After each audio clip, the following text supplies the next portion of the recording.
This is Healing State of Mind podcast, and I am your host, Shelby Alvarez. Healing State of Mind is sponsored by Hello Shelby LLC. If you're looking to create an LLC for your business, we have a very special package that includes getting your EIN number, Duns & Bradstreet number, and more. Hello Shelby LLC also offers web design and podcasting services.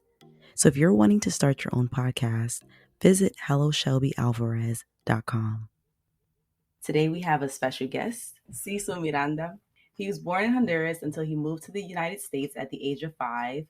Raised between Brooklyn and Yonkers, Cesil graduated from Gourmet High School in June 2007 and joined the military in July 2007. He enlisted as the rank as Human Resources Specialist, and he currently holds the rank of captain and serves as a company commander and logistics officer in the Army Reserves. Some interesting facts about Cesil. He is also a traveling photographer and filmmaker. He's worked in Italy, Kuwait, Iraq, Spain, Mexico, and numerous cities in the United States. While he is his mother's only child, he has 20 siblings and is blessed with 2 fathers. He's also advocating for men's mental health, and I'm honored to have him on this episode. Hey. Hello. I'm glad I get to finally talk to you because, I'm always watching your stories and your posts, and you're always about mental health, and it's important. So what is mental health to you? Mental health is just basically whatever it is that you need to be able to sustain yourself. So it can be anything from simply waking up early, having a routine to write, meditate, sitting, doing nothing, sometimes sitting down and watching Netflix, Hulu, whatever it is that you need to kind of give yourself that kind of mental break from everything else. I'll typically wake up, I'll sit in silence for about maybe 10-15 minutes. I'll go through my morning routine, which is probably read for about another 10-15 minutes. I do some push-ups, some squats, and then I sit in silence as I gather my breath again, and then log on to IG. So you don't recommend going on Instagram first thing in the morning? Not really. And it's one of the things that I kind of go back to, like folks ask you, how are you doing? Most people can't tell you how they're really doing because they don't even know themselves, because you've kind of picked up a whole bunch of energy. You've picked up a whole bunch of different personalities because you've been scrolling through. That's true. Once you start doing that, it's like, how am I doing? Now you got to ask yourself well before you even answer the question, or if not, you'll just give the generic, I'm fine, I'm all right, it's cool. But in reality, you haven't even done any self-assessment of yourself to really get to answer that question yourself. When did you realize that Instagram was like sucking your energy? I would say probably back to 2015 that I was kind of just noticing how drained I really did feel, probably towards even half of the day. Because around that time, I was in this military school. So I was waking up probably about 4 or 5 o'clock in the morning. And when the first thing or the last thing that I was doing was on IG, it was one of those where you're watching so much content and you're getting such high amount of hyperstimulation, and you're like, wait a minute, I haven't even focused on nothing. I haven't even really done anything yet. So I did a fast from social media. I did a fast from certain type of foods. Wow. And from there, it's like my creativity was higher, my productivity was higher, because I got to actually focus on doing what it is that I needed to do for me. And then little by little, I reintroduced everything back, because ultimately too much of anything isn't good for you. Whether it's something good or something bad, it typically isn't good for you. So it's all about a balance at the end of the day. What do you do to find your balance? It all depends on what I'm trying to achieve. In regards to eating, I find my balance by going ahead and getting some ice cream, eating some Reese's Cups every now and again, because it's like, you know what? It's what I want to do. I don't think I deprive my body of anything. I give it a chance to rejuvenate, and then I do just enough to be able to say, you know what? I deserve that as well too. So I deserve to eat healthy, but I also don't eat in a way that it's against what my body needs and wants to be able to sustain at the optimal level. When did you start treating your body better in terms of like what you put in your body? Like when did that click that food was so important to your mental health? I think it was around 2014 when I first met Dr. Sebi. My pops had just called me and told me, "Hey, I'm going to be in Atlanta. Are you able to come down?" I was going to school in Alabama. So I sold merchandise. But prior to that, we met up at the house where Dr. Sebi's in there. You have a bunch of other alcatricians, alkaline folks, chefs. And it's the first time that I had ever had a salad with no dressing. So it's a spring salad and they put berries in it. So I'm looking at my pops and I'm like, this ain't it.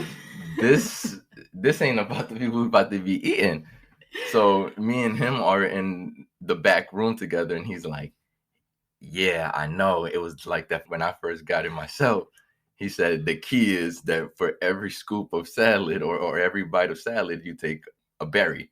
So the berry sweetens it. And it's like, once I did, I said, okay, that's tolerable. And in listening to Dr. Sebi speak that day prior to, he said that he had been fasted for 2 or 3 days before his seminar. Because he said that fasting helps clear your mind.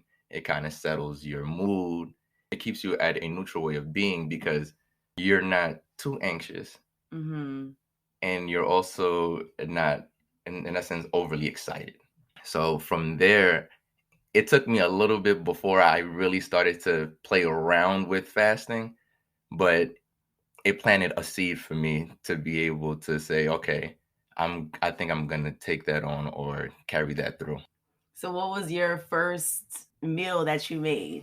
The first meal your first healthy meal after that seminar? That's a good question. I didn't make it, but it was this vegan chef. He made these curried garbanzo beans, chickpeas.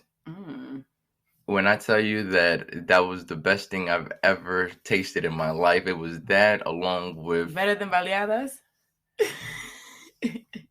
It depends on who's making the baleada. So I'm going to say yeah, because on that one, these particular ones, those aren't hit or miss. Baleadas could be hit or miss sometimes. Yeah, that's true. That's true. That's a fact. So on that level, I was starving, but I was like, man, I want some real food. The skepticism that a lot of people have, that it's like, that's bird food, man. I want some real food. Yeah. I need a burger or something. So what did you eat the beans with? I want to say he made some this arugula salad and something else. But I was just stuck on how good the curried chickpeas were by themselves. Have you made it for yourself? Nah. No? Nah. Like, I ain't gonna try. And I became super cool with him. So every now and again, whenever I need it, I just ask him to meal prep it and he makes it.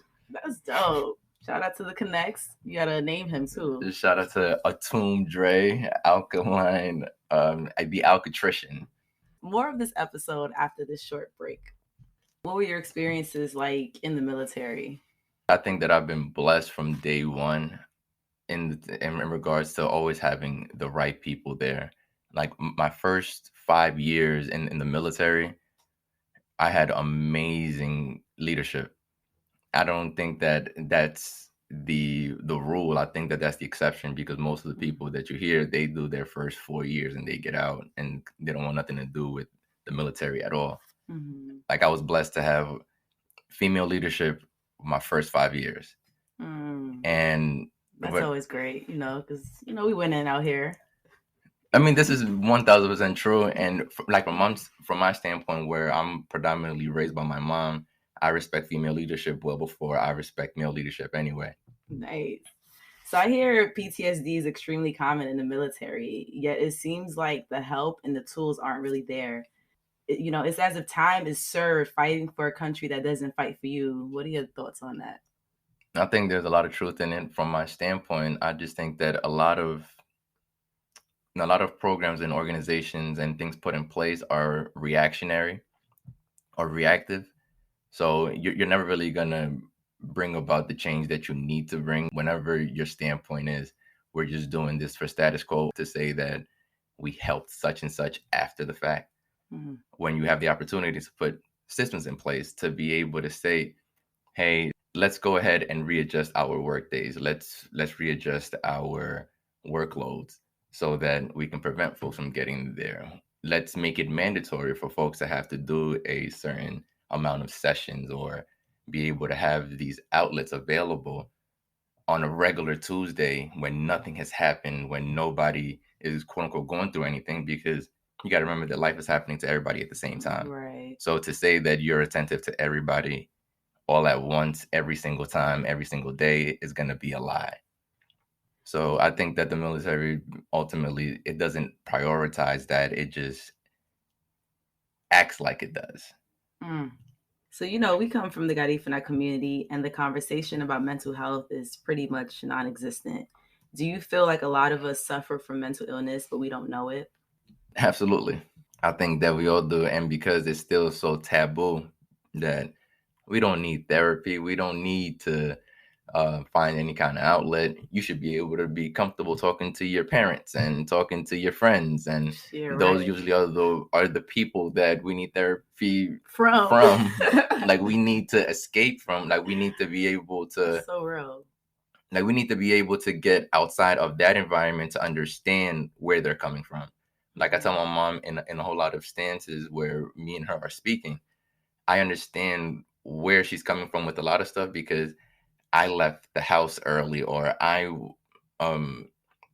actually got a counselor because my mom got me a counselor when I was like 10 years old because I didn't want to eat in the morning. Really?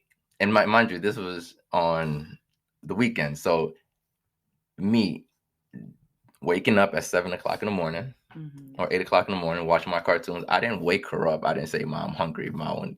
But it was a sense of like, I guess she wanted to compensate for the fact that she wasn't there day to day. So typically in the mornings when I was going to school, I'd wake up, eat my cereal, and I'd go to school. So on Saturdays and Sundays when she's there, she wanted to get up and cook. She wanted to do the extravagant breakfast. I didn't ask for it. So you wouldn't eat it? So I wouldn't eat it, but she'd be like... Why though? I wasn't hungry. But you were hungry before going to school. Monday through Friday. I woke up on Saturday, I wasn't hungry. Maybe if she would have waited a little bit longer, then I would have been hungry. But that's funny. She wakes up and she's like, oh, here's breakfast. And I'm like, I'm not hungry. So she says, you're not going to get up from the table till you finish eating. So shout out to my creativity since I was younger. So the first time... What did you do? First time around was I completely sat there for a certain amount of time and then I threw the food away straight into the trash. Once she caught on to that, she was like, okay, now you're not gonna get up. So I started little by little in the napkin, putting the food away. That's smart. So I was, because now she wouldn't just leave me there. She'd check in every now and again. So little by little, I made food disappear. So what do you wish that she did at that moment? Do you wish she would have left me alone and let me watch my cartoons without having to do anything?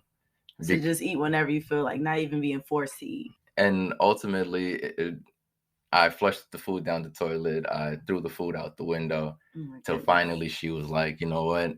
We're going to go to counseling. So I went to the counselor, and after 10 weeks of going to the counselor, he determined he's a healthy boy and he's just not hungry. After 10 weeks. We could have saved 10 trips. Right. And what did she say about that? She said, oh, okay. And she said, I just needed to hear it from a professional. And it just goes to show, from being younger even to now, nobody knows my body better than I do. So for me, like growing up, I feel like my mom, she always took everybody else's side but mine. And it kind of sounds like the same thing with you. It's like, why did you have to go to a professional to answer the same question I've been giving you the answer to this whole time? You got to remember that also from our culture, and this is me like rationalizing and understanding it from our culture, food is how we show love. That's true. So that's true. When you're not hungry or you're not wanting to eat my food, there's got to be something wrong, whether it's with you, with my food, with me. Like something has to be personalized in there. That's so interesting. For real. So like back to our community, like what do you think the illnesses are that we're suffering from? Mental illnesses? Specifically, I'm not sure. I just know that I think like the root of them lie in the fact that it's a combination between our elders not really either not being